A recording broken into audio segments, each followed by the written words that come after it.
We gather here today, hearts heavy with the weight of an unexpected loss. Our beloved parish priest, Reverend Father Luis Matthias, a beacon of love and compassion, has departed from this world far too soon.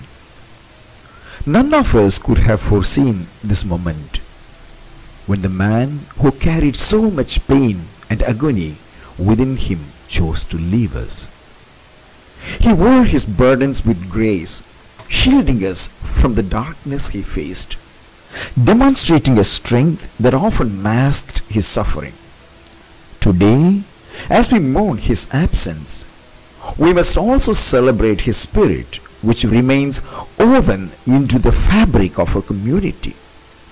His kindness, his unwavering support, and his gentle guidance will echo in our hearts and minds forever.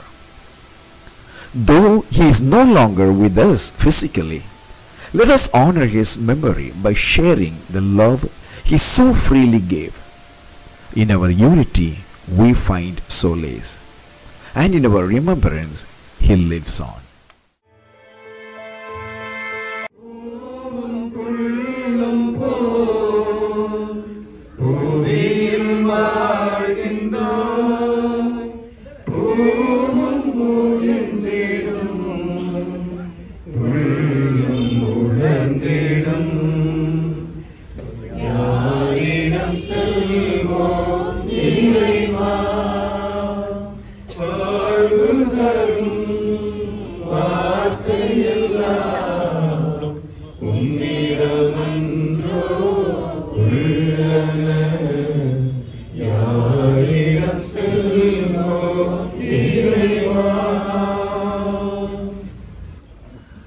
தந்தை மகன் தூய ஆவியாரின் பெயராலே ஆமென்.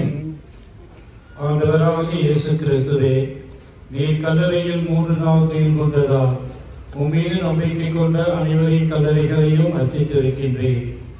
எனவே உடலடக்கத்திற்கு பயன்படும் இக்கல்லறைகள் உயிர்த்தெழும் நம்பிக்கையையும் வளர்க்கின்றன.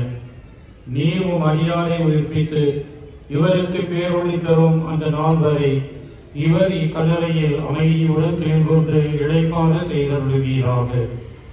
உயிர்ப்பும் உயிரும் நீராக இருப்பதால் இவர் உயிர்த்தெழுந்ததில் உம் திருமுக ஒளியில் விண்ணகத்தின் முடிவில்லா ஒளியை காண்பாராக. என்றென்று வாழ்ந்து ஆட்சி செய்கின்ற உம்மை மன்றாடுகின்றோம். ஆமென்.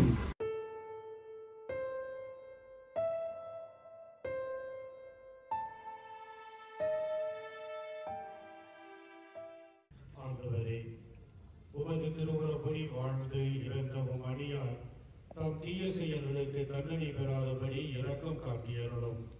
இவரது உண்மையான நம்பிக்கை இவ்வுலகில் இவருக்கு இறைமக்களின் கூட்டத்தில் இடம் தந்தது போல உமது இரக்கம் இவரை மறு உலகில் வானதூதரின் கூட்டத்திலும் சேர்க்க வேண்டும் என்று எங்கள் ஆண்டவராகிய கிறிஸ்து வழியாக உம்மை மன்றாடுகின்றோம்.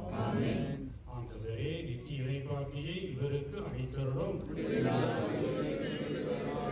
ஆண்டவரே, நித்திய இறைப்பாக்கியை இவருக்கு அளித்தருளும். ஆண்டவரே, நித்திய இறைப்பாக்கியை இவருக்கு அளித்தருளும்.